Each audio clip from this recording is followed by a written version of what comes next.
क्या आपने कभी गहराई से ये सोचा है कि हम अंधेरे से इतना क्यों डरते हैं, जबकि वहां असल में कुछ होता भी नहीं? जब कोई जोर से हंसता है तो हमें भी हंसी क्यों आने लगती है? क्या ये कॉन्टेजियस होता है? और जब हम किसी से प्यार करते हैं तो हम इतने भावुक क्यों हो जाते हैं कि सही गलत की सोच भी कम हो जाती है? सबसे बड़ा सवाल, हमारा दिमाग असल में काम कैसे करता है? क्या हम खुद अपने थॉट्स को कंट्रोल करते हैं या कोई और मैकेनिज्म अंदर से सब चला रहा है? हम रोज सोचते हैं, महसूस करते हैं, फैसले लेते हैं, हंसते हैं, रोते हैं, लेकिन कभी आपने खुद से ये सवाल किया है कि ये सब होता कैसे है? क्यों कुछ बातें हमें लाइफ लॉन्ग याद रहती हैं, जबकि कुछ चीजें हम मिनटों में भूल जाते हैं?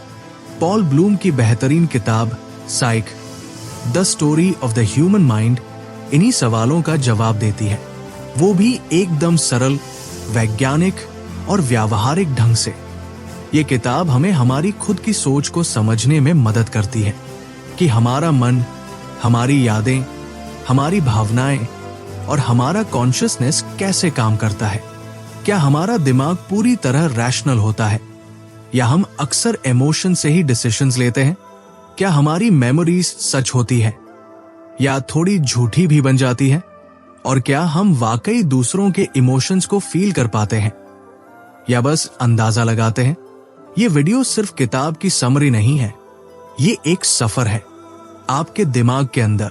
तो चलिए आज हम चैप्टर बाय चैप्टर इस फैसिनेटिंग किताब को आसान हिंदी में समझेंगे, ऐसे रिलेटेबल एग्जाम्पल्स के साथ जो आपकी रोजमर्रा की जिंदगी से जुड़े होंगे, और ऐसे एक्शनेबल टिप्स के साथ जिन्हें आप आज से ही अपने दिमाग को बेहतर समझने और इस्तेमाल करने में लगा सकते हैं। इस वीडियो को अंत तक देखना जरूर, क्योंकि शायद इस बार आप खुद को पहले से बेहतर जान पाएंगे।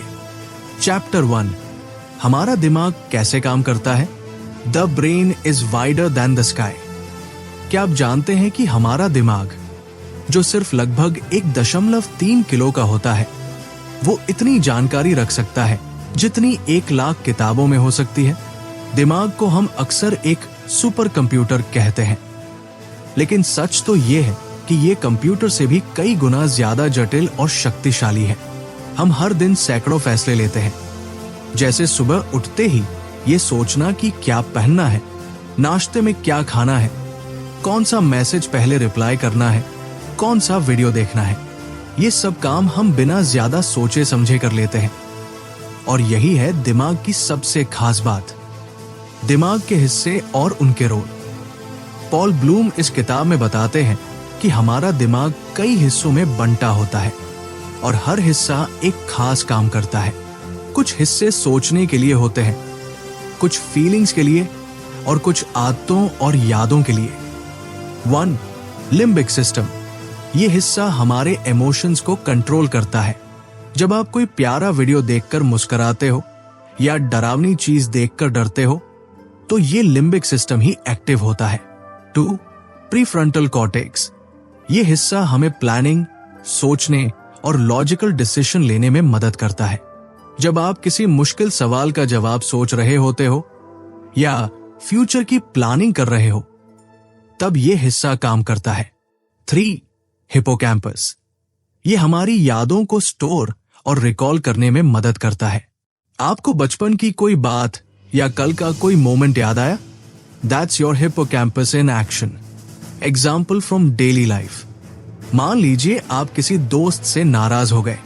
अगर आप गुस्से में उसे जवाब देते हैं तो वो आपका लिम्बिक सिस्टम बोल रहा है, लेकिन अगर आप सोच समझकर शांत रहते हैं और बाद में कामली बात करते हैं तो ये प्रीफ्रंटल कॉर्टेक्स की समझदारी है। इसी तरह जब आप रात को बेड पर लेटे हैं और अचानक कोई बचपन की बात याद आ जाती है, तो वो हिपोकैम्पस की ट्रिक है। Practical advice. सेल्फ अवेयरनेस यानी खुद को ऑब्जर्व करना बहुत जरूरी है। हर दिन कम से कम 10 मिनट का समय अपने थॉट्स को चुपचाप ऑब्जर्व करने में बिताइए। ना जज कीजिए, ना लड़िए, बस देखिए कि दिमाग क्या सोच रहा है।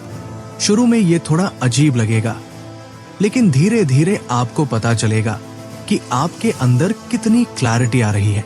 आप ज्यादा अच्छे से समझ पाएंगे कि आप क्यों रिएक्ट करते हो, कैसे सोचते हो और क्या आपको सच में चाहिए। फाइनल टेक अवे, हमारा दिमाग कोई जादू नहीं है। ये एक शानदार मशीन है जो प्रैक्टिस और अवेयरनेस से और बेहतर काम करने लगती है। अगर हम अपने दिमाग के अलग अलग हिस्सों को समझ लें तो हम अपनी जिंदगी के डिसीजंस को ज्यादा समझदारी से ले सकते हैं। और यही है इस अध्याय की असली सीख। दिमाग को समझो ताकि जिंदगी को बेहतर बना सको। अगर आपको यह वीडियो पसंद आ रहा है तो कृपया हमें कमेंट करके बताएं कि आपको सबसे ज्यादा क्या अच्छा लगा। आपके विचार हमारे लिए महत्वपूर्ण है। चैप्टर 2, इमोशन और लॉजिक की जंग। We are not thinking machines that feel, we are feeling machines that think. क्या आप सोचते हैं कि आप एक लॉजिकल इंसान हैं, कि आप हर फैसला सोच समझ कर लेते हैं? अगर हाँ, तो एक बार सोचिए, क्या आपने कभी सिर्फ डिस्काउंट देखकर कुछ खरीद लिया, फिर घर आकर पछताएं कि इसकी जरूरत ही नहीं थी? या फिर गुस्से में आकर किसी को कुछ ऐसा बोल दिया जो बाद में रिग्रेट हुआ? ये है एग्जाम्पल्स जहां इमोशन ने लॉजिक को हराया। पॉल ब्लूम बताते हैं कि इंसान सिर्फ सोचने वाली मशीन नहीं है, हम इमोशन से बने हैं और हमारे डिसीजंस का सबसे बड़ा हिस्सा इमोशन से ही इन्फ्लुएंस होता है। दिमाग में चलने वाली जंग, लॉजिक वर्सेस इमोशन। हमारे दिमाग का एक हिस्सा प्रीफ्रंटल कॉर्टेक्स लॉजिकल सोचने और प्लानिंग के लिए जिम्मेदार है। वहीं लिम्बिक सिस्टम, खासकर अमेगदला, इमोशनल रिस्पॉन्सेस के लिए एक्टिव होता है। जब भी कोई सिचुएशन आती है, जैसे कोई आपको इंसल्ट कर दे, कोई डील बहुत अट्रैक्टिव लगे या आपको कोई रिलेशनशिप डिसीजन लेना हो, तो सबसे पहले रिएक्शन इमोशन देता है, लॉजिक बाद में आता है। और अगर इमोशन बहुत स्ट्रांग हो तो लॉजिक ही नहीं चलती। रियल लाइफ एग्जांपल, आप ऑनलाइन कोई मोबाइल देख रहे थे, अचानक देखा कि एक मॉडल पर लिमिटेड टाइम ऑफर 40% ऑफ है। आपने तुरंत बाय कर लिया, बिना सोचे कि जरूरत है या नहीं। फिर 2 दिन बाद वही मोबाइल बिना ऑफर के आपको उतना इंपॉर्टेंट नहीं लगा। यह था इमोशन ड्रिवन इंपल्सिव डिसीजन, जिसे मार्केटर्स भी जानते हैं और उसी पर खेलते हैं। और एक कॉमन एग्जाम्पल, आप किसी दोस्त से नाराज हैं, गुस्से में आकर आपने उसे लॉन्ग मैसेज भेज दिया बिना सोचे। बाद में आपको महसूस हुआ कि आप थोड़ा कामली बात कर सकते थे। इमोशन तेजी से रिएक्ट करता है, लॉजिक सोचने का टाइम मांगता है। Practical advice, sleep on it. जब भी कोई बड़ा या जिंदगी बदलने वाला डिसीजन लेना हो, जैसे कोई नया कोर्स ज्वाइन करना, जॉब स्विच करना, रिलेशनशिप को आगे बढ़ाना या कोई बिजनेस स्टार्ट करना, तो तुरंत फैसला मत लीजिए, एक रात का गैप दीजिए। इसे कहते हैं स्लीप ऑन इट। जब आप किसी बात पर एक रात सोते हैं तो दिमाग इमोशन से थोड़ी दूरी बना लेता है। अगले दिन आप ज्यादा क्लियर माइंड से सोच सकते हैं। टिप, अगर पॉसिबल हो तो उस डिसीजन को एक दोस्त या मेंटोर के साथ डिस्कस करें, जिससे आपको नया पर्सपेक्टिव मिलेगा। फाइनल टेक अवे, इमोशन और लॉजिक दोनों की अपनी जगह है। इमोशन आपको एनर्जी और पैशन देता है, लेकिन लॉजिक डायरेक्शन देता है। अगर आप सिर्फ इमोशन से डिसीजंस लेंगे तो रिग्रेट हो सकता है। अगर आप सिर्फ लॉजिक से चलेंगे तो लाइफ बोरिंग और डिस्कनेक्टेड लग सकती है। बैलेंस ही असली कला है और वही ब्लूम इस चैप्टर में सिखाते हैं। अगर आपको ये वीडियो पसंद आ रहा है तो कृपया हमें कमेंट करके बताएं कि आपको सबसे ज्यादा क्या अच्छा लगा। आपके विचार हमारे लिए महत्वपूर्ण है। चैप्टर 3, यादें क्यों धुंधली होती है। Memory is not a camera, it's a story teller. क्या आपने कभी बचपन की कोई बात याद की हो और सोचा हो, क्या सच में ऐसा हुआ था? या फिर कोई पुराना स्कूल का किस्सा जो आज बहुत मजेदार लगता है, लेकिन जब वो असल में हुआ था तब शायद उतना भी अच्छा नहीं लगा था। अगर ऐसा होता है तो चिंता मत कीजिए, ये बिल्कुल नॉर्मल है। पॉल ब्लूम कहते हैं कि हमारी मेमोरी कोई सीसीटीवी कैमरा नहीं है जो हर चीज को उसी तरह रिकॉर्ड करती है, बल्कि हमारी यादें एक कहानी सुनाने वाले की तरह होती है जो हर बार कहानी दोहराते हुए उसमें थोड़ा बदलाव कर देती है। क्यों यादें बदल जाती हैं?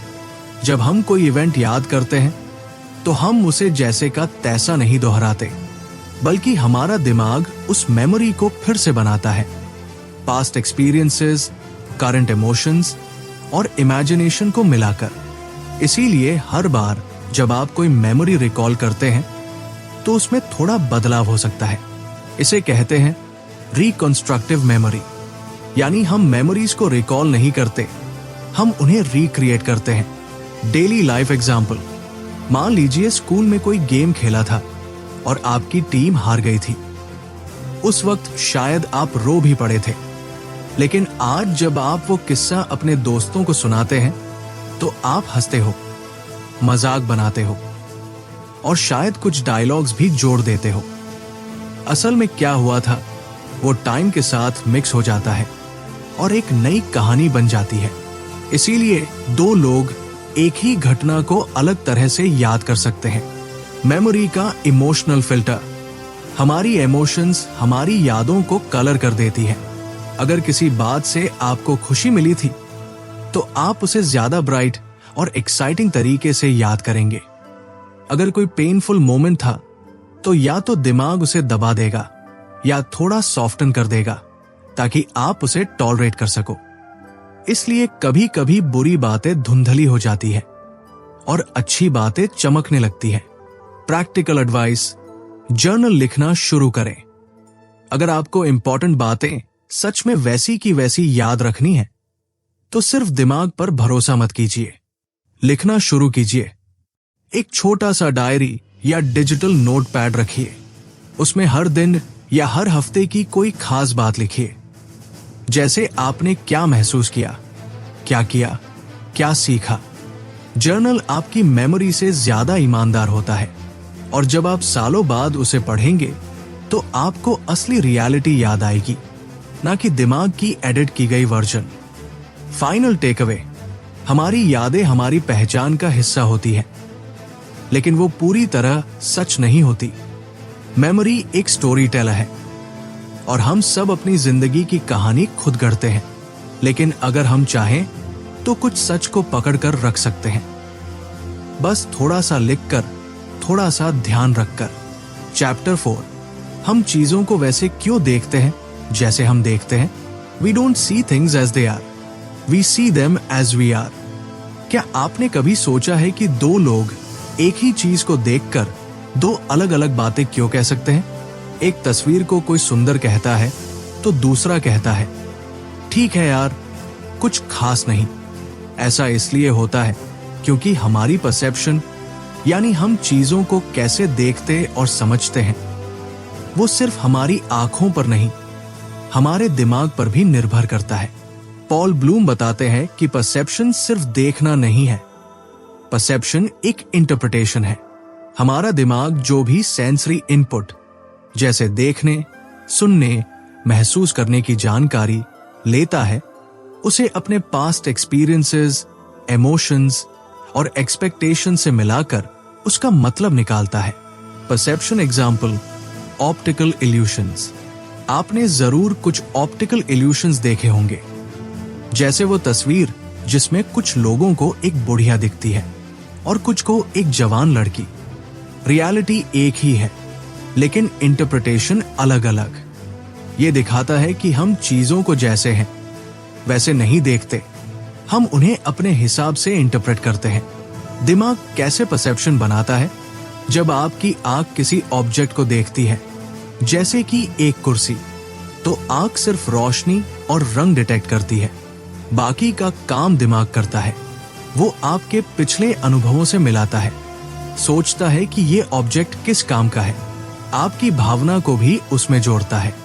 क्या आप थके हुए हैं तो कुर्सी आरामदायक लगेगी।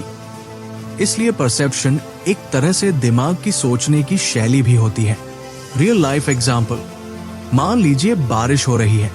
एक किसान इसे आशीर्वाद मानेगा, एक बारात वाला इसे परेशानी मानेगा। एक बच्चा इसे मजा समझेगा। मतलब एक ही स्थिति लेकिन परसेप्शन अलग। और एक एग्जाम्पल, आपने किसी दोस्त को देखा जो आपको देखकर मुड़ गया। आपको लगा शायद वो नाराज है, लेकिन सच्चाई ये हो सकती है कि वो गुमसुम था या आपको देखा ही नहीं। यहां परसेप्शन ने आपका माइंड कंट्रोल किया और शायद बिना वजह एंजाइटी या मिसअंडरस्टैंडिंग भी पैदा कर दी। एडवाइस, परसेप्शन को चैलेंज करना सीखें।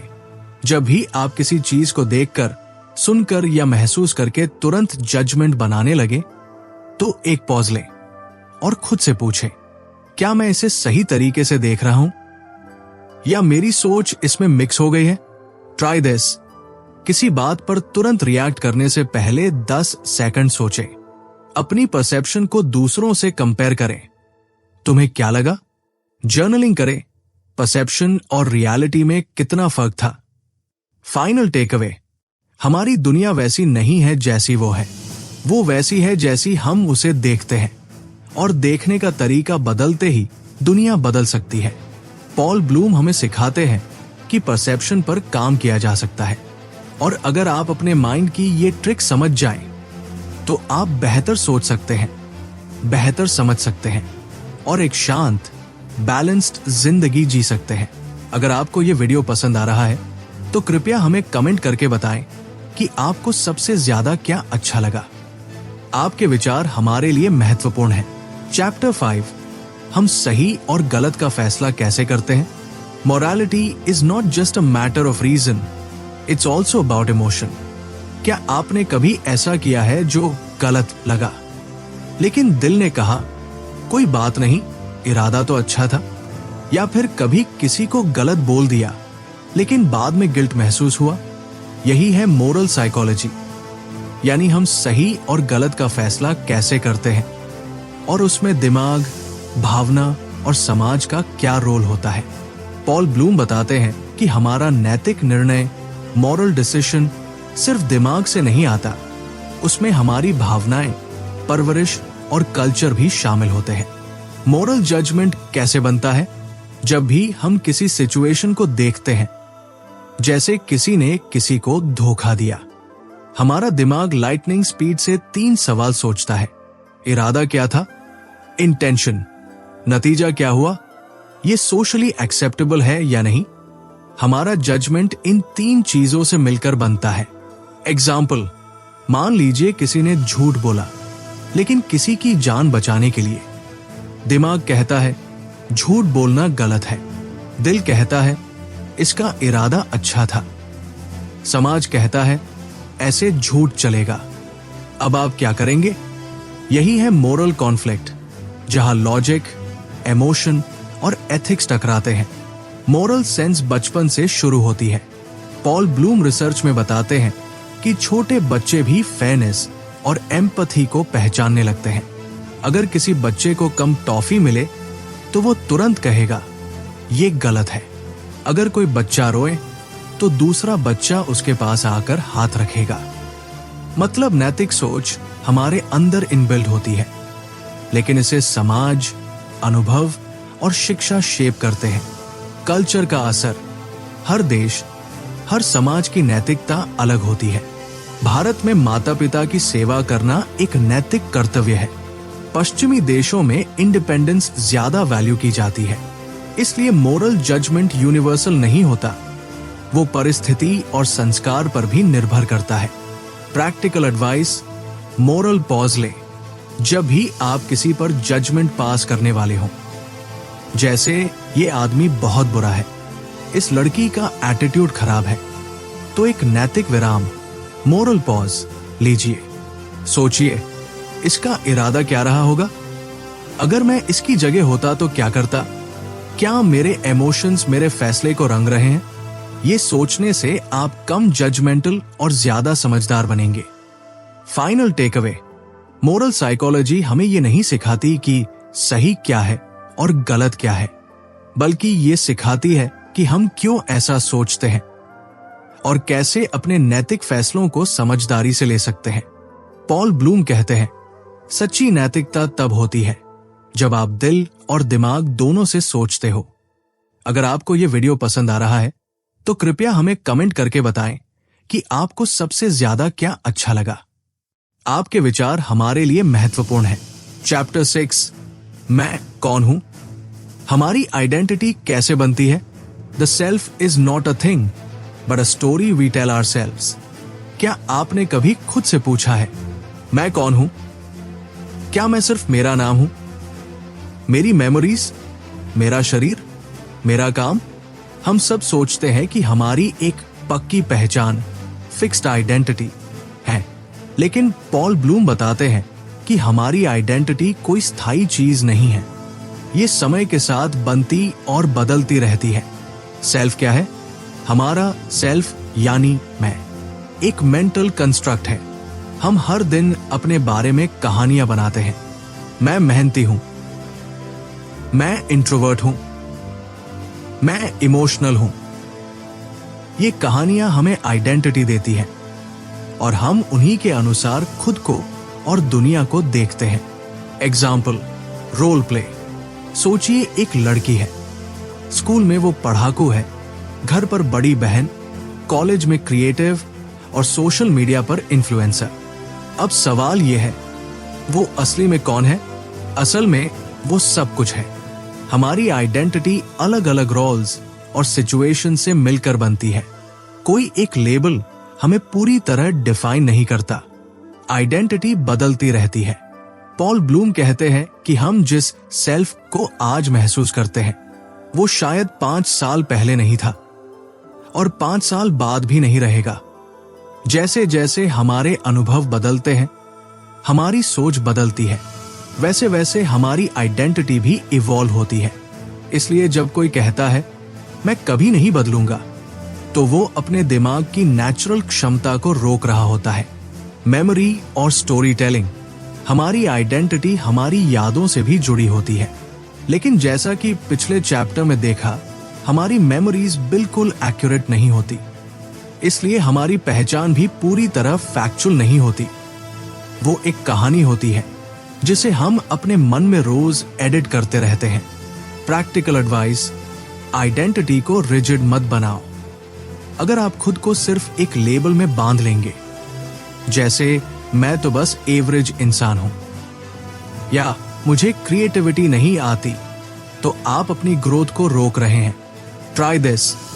खुद को एक्सप्लोर करो, नए काम करो, नए लोगों से मिलो, जर्नलिंग शुरू करो। हर हफ्ते लिखो, मैं कौन हूं, मुझे क्या पसंद है, मैं क्या सीख रहा हूं। इससे आपकी अंडरस्टैंडिंग गहरी होगी और आप रिजिड नहीं बल्कि फ्लेक्सिबल सोच रख पाएंगे। Final take away. Paul Bloom कहते हैं, सेल्फ एक ऑब्जेक्ट नहीं है जो मिल जाए। सेल्फ एक यात्रा है जिसे रोज महसूस किया जाता है। आप आज जो है वही हमेशा रहना जरूरी नहीं। आप अपनी पहचान को शेप कर सकते हैं अपने अनुभव, सोच और फैसलों से। तो अगली बार जब आप खुद से पूछें मैं कौन हूं, तो जवाब हो सकता है मैं बदल रहा हूं, और यही सबसे सच्ची पहचान है। चैप्टर 7, क्या हमारे पास सच में चुनने की आजादी है? We feel free even if the universe is deterministic. क्या आपने कभी ये सोचा है कि हम जो भी डिसीजंस लेते हैं, जैसे कि सुबह उठने का टाइम, क्या खाना है, किससे बात करनी है, क्या ये सब हमारे कंट्रोल में होता है? या फिर ये डिसीजंस हमारे जीन्स, एनवायरनमेंट, हैबिट्स और पास्ट एक्सपीरियंसेस से पहले ही तय हो चुके होते हैं? पॉल ब्लूम इस चैप्टर में एक बहुत गहरे सवाल पर रोशनी डालते हैं। क्या इंसान के पास फ्री विल है? Free will versus determinism. Free will का मतलब होता है आप अपनी मर्जी से डिसीजंस ले सकते हो, लेकिन डिटर्मिनिज्म कहता है हर चीज, आपके सोचने का तरीका, पसंद नापसंद और फैसले आपके बायोलॉजी और एनवायरनमेंट से पहले से तय होते हैं। तो जब आप सोचते हैं कि आपने चॉकलेट खानी चुनी, हो सकता है वो क्रेविंग आपके दिमाग की केमिस्ट्री का रिजल्ट हो, न कि सच में आपकी आजादी। न्यूरोसाइंस क्या कहती है? रिसर्च में पाया गया कि जब हम कोई फैसला लेते हैं, हमारा दिमाग उस डिसीजन को हमारे कॉन्शियस माइंड से पहले ही बना चुका होता है। यानी हमें लगता है हमने चूज किया, लेकिन असल में हमारे न्यूरॉन्स पहले से ही उस डायरेक्शन में एक्टिवेट हो चुके होते हैं। पॉल ब्लूम कहते हैं, फ्री विल एक इल्यूजन हो सकता है, लेकिन ये इल्यूजन बहुत जरूरी है। एग्जाम्पल, गुस्से में लिया गया फैसला। मान लीजिए आपने गुस्से में आकर किसी को बुरा बोल दिया। बाद में आप कहते हो, मैं चाहकर भी खुद को रोक नहीं पाया। इसका मतलब इमोशन, पास्ट एक्सपीरियंस और इंपल्सिव रिएक्शन ने मिलकर वो एक्शन करवाया, न कि आपकी सोच समझ। फिर जिम्मेदारी किसकी? अब सवाल उठता है, अगर सब प्रीडिटरमाइंड है तो फिर इंसान जिम्मेदार कैसे ठहराया जा सकता है? पॉल ब्लूम मानते हैं कि भले ही हम पूरी तरह फ्री ना हो, लेकिन हमारे एक्शंस का अकाउंटेबिलिटी जरूरी है, क्योंकि यही समाज को बैलेंस में रखता है। हम सीख सकते हैं, बदल सकते हैं और अपनी इंपल्सेस को रेगुलेट कर सकते हैं। Practical advice, awareness equals to control.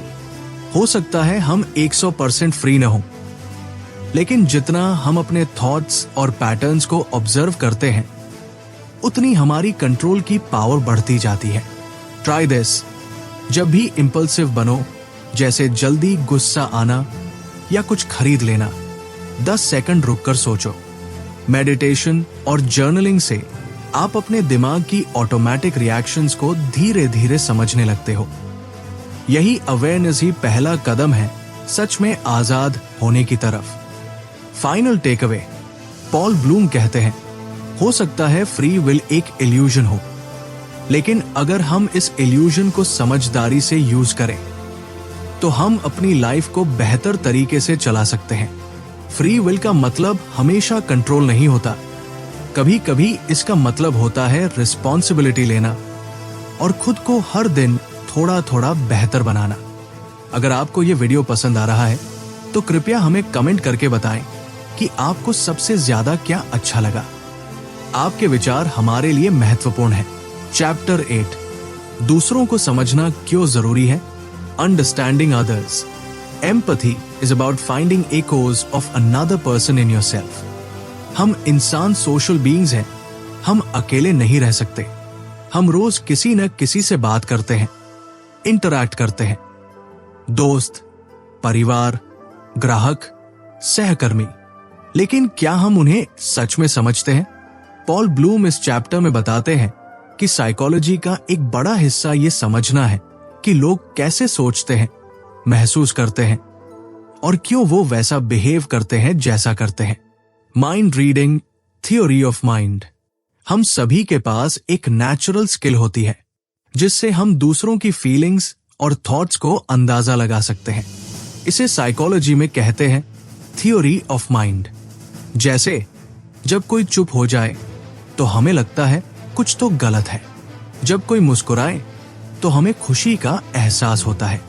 ये एम्पैथी का बेसिक फॉर्म है। दूसरों की सिचुएशन को अपनी नजर से नहीं, उनकी नजर से समझना। Example, misunderstanding in real life. मान लीजिए आपका दोस्त आपसे कोल्ड बिहेव कर रहा है। आप सोचते हैं वो एटीट्यूड दिखा रहा है, लेकिन असल में हो सकता है कि वो किसी फैमिली प्रॉब्लम से गुजर रहा हो।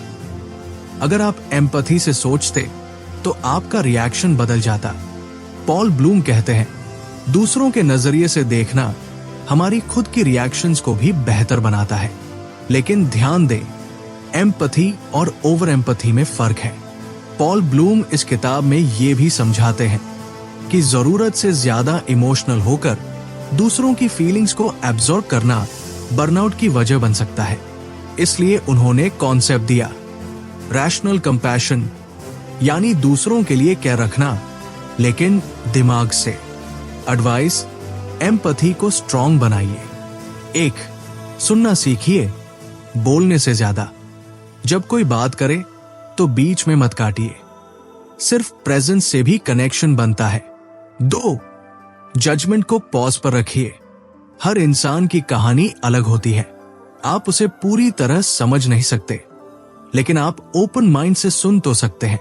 3, पर्सपेक्टिव लेने की आदत डालिए। किसी से नाराज है तो सोचिए, अगर मैं उसकी जगह होता तो क्या करता।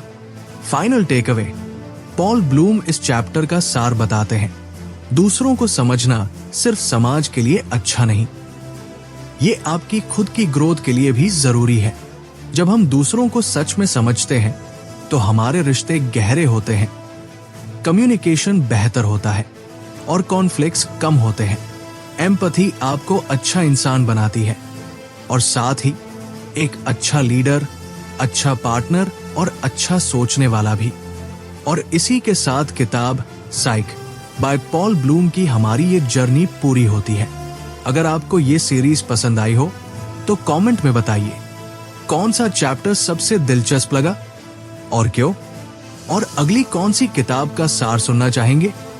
मिलते हैं अगली वीडियो में, तब तक के लिए सोचिए, महसूस कीजिए और सीखते रहिए। तो दोस्तों, हमने पॉल ब्लूम की किताब साइक से सीखा कि हमारा दिमाग सिर्फ सोचने वाली मशीन नहीं है, बल्कि वो एक कॉम्प्लेक्स, भावनाओं से भरा, यादों से रंगा और समाज से जुड़ा हुआ चमत्कारी सिस्टम है।